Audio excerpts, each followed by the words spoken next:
So we got the movie Infinity Pool. What is Infinity Pool? Infinity Pool is a mystery, suspenseful, psychological, sci-fi thriller that's weird, wacky, hallucinogen, different, dark, twisted, manipulative, cyberpunk, melodic movie. The less you know, the better. Alexander Skarsgård and Mia Goth star in this, and he's on a resort on vacation. He's an author. He's trying to find inspiration for his second book. Now, before we even get into this movie has great visuals, colors, flashing, feels like trippy vibes, and to be honest, I really say dark, cyberpunk, melodic, nightclub, drug vibes, because there's some sequences that are more often where the partying, with the music, with the flashing lights, and what I got from it was acid, shrooms, hallucinating trip. That's what I got from it. I'm like, oh my gosh, like the people would describe it as like that if you have ever done that, which I'm not gonna say if I have or not, but I've seen people in like the EDM field that have talked about, oh my gosh, this feels like it, and it makes you feel like that. That's why I got it. And so this is in the trailer. It's just a little bit of backstory before we get into the review. So James, plays by Alexander Skarsgård, in the trailers, after a night out of partying, they encounter a tragic accident when James literally hits some kid, and they travel back to the resort, and it's like that where the movie of the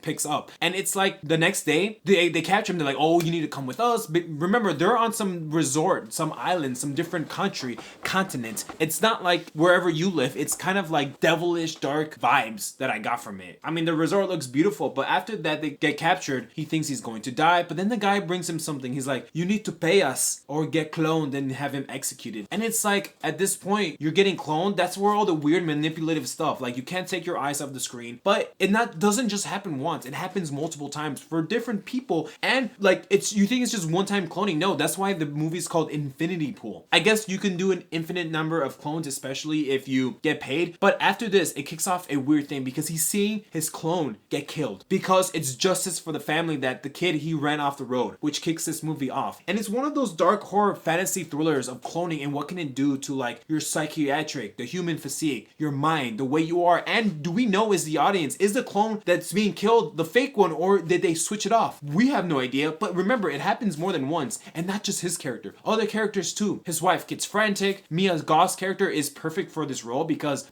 I'm gonna be honest, I never liked Mia Goth. I don't know why. I thought she was okay in X, maybe because Jenny Ortega was there, and oh my god, Jenny Ortega's bae. Pearl, I did not like. I put that in my top disappointing movies of the year for last year, but for this movie, I think she definitely grew on me. I can see why she chose this role because she plays that, how do I say this without spoiling it? She plays that sexy, manipulative, dark, sexy, porn, hallucinating girl that's trying to get him to do naughty things. You know what I mean? So to me, she explores that character to the finest. Having that background, I think she is perfect for this. But it's like, what if you cloned yourself? What if you see yourself? What does all this mean to you? Are we just having fun? And after that incident, it just follows the narrative. It's a little bit difficult going forward. Let me explain. So after that, they get cloned. He meets up with some friends. They start partying. They start doing drugs. They start having sex. There's nudity. This is where the hallucinogen, green, blue, red, the flashing lights happen. And it happens multiple times. You know, something happens. Oh, let's just clone ourselves. Oh, the group gets caught with something. Oh, let's just clone ourselves. But it's like, wow. And it keeps going. This partying, drugs, sex, addict, hallucinogen, trippy vibes, rest of the movie going forward. And to me, it was hard to find like this through line storyline. Yes, they're at a party. They're his friends. They're rich. They're getting cloned. They're doing bad things. They're killing people. They're doing other things. They're stealing. But I feel like the movie was really interesting because James Alexander Skarsgård changes through this narrative of the movie after all that partying, drugs, sex, because you literally see it happen multiple times, not just once. It's like the cloning is really getting to him. And not just him, the group as well. And it's weird because you see this guy transform from an author just going on a resort just to get away from things to being pulled and sucked in because of the melodic dark themes. And you never know with Mia Goth's character or her other companions or that group if they're really there for fun. Are there something sinister going on? Is there something behind the surface? We don't know, but it feels you the leaving of wonder, like what's gonna happen to interpretation. Even the ending left a lot to be desired. When I literally walked out the theaters, I'm like, there has to be more to this, but there isn't. Mia Goth, I was like, this is interesting because she's in this movie and it's definitely in her wheelhouse. But the fact of the cloning process itself, it's scary because would you want to get cloned? What if you saw your clone? What if you were doing bad things with your clone or to your clone? It just changes the way you look at this film. I mean, yeah, a lot of people did not like it because they didn't understand what was going on, and some of the scenes were pointless to them. I've talked to some people in the theaters. They were just like, this is pointless. It's just partying, sex, drug vibes, color flashings. It looks good and it feels good, but at the end of the day,